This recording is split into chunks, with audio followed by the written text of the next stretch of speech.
Yeah. Okay, so part 2, so continuing here on self-control, more now from a biblical or like Christian point of view. Um, so if you have too much self-control, it might lead to performance anxiety when it comes to doing the work of the Lord. For example, you want to go out and preach the gospel, and when you're out there, you feel like, oh, there's hundreds of people here around. Which one should I speak to? This one or this one or this one? God, who do you want me to speak to? And time is running, Yeah. so I need to preach to as many as possible. And then that can lock you and might not produce much fruit. Also, another way is if you push through, you see, okay, there are hundreds of people here, I should talk to everyone, and you go out and you work really hard and speak to everyone. But maybe God wants you to find He has prepared one specific person, which is hiding behind a wall or something, and if you would, if this person would stay and listen, he would be led there. Also, it says here, working to exhaustion. That if you go about every day like this, you go out on the streets, for example, 10 hours a day, and you speak to 100 people, 200 people, and it's really good, really good. You do a lot of things for God, but eventually you run out of energy. If you do the work of the Lord, He will fill you with energy. So most of the time, you go in the flow. It's not that I have been out this much, not at all. But if you do, if someone does the work of the Lord, you will be filled with the Spirit. You get joy, power, because that's the fruits of the Spirit. Yeah. But you can also work yourself to exhaustion. God He placed the Sabbath day for people, so that they could rest, I think. Yeah, should be a little bit careful. And another problem is being legalistic in appearance. So if a person is at a job, let's say he is a flight attendant, or he is a cab driver or something, that person is very rigid, like a robot, only focused on the task all the time. He might not be flowing in love and showing the good smells of the Spirit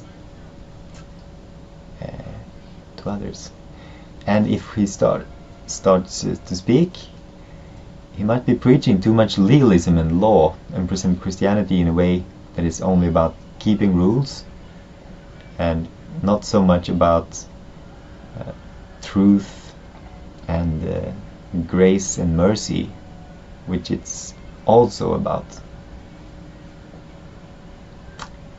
And if you, for example, take on the project reading the Bible, you might say, okay, now I'm going to read this book in the Bible, and you just do it. You just read, and now I'm finished. You might read too literally, not see the more artistic aspects in the text, and the more deeper knowledge, and you might read it too mathematically, and not see the different ways that the author has presented the text.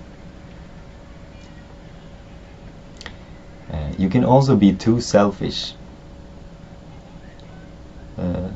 too much into your projects, that you forget about people around you. Or if you connect with others, you might push them too hard. If you have a project, you feel like this is what God wants us to do, you drive them too hard.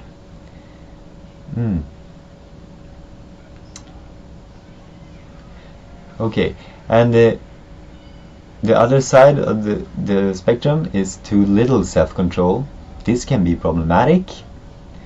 And I'm going to tell the problems now also, and then I'm going to finish off with the benefits of both of these, because it's also very good to have the right balance. So not having the power to obey God can be a problem for a person with too little self-control. God is calling you to do something, maybe you try, but you fail. You fail more the time if you cannot control your body.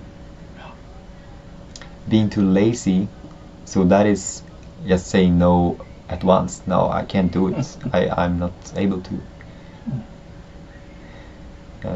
Not being awake and not praying much. So Jesus tells the disciples that they should stay awake, keep praying all the time. Paul writes that we should constantly be praying, and you need power to do that.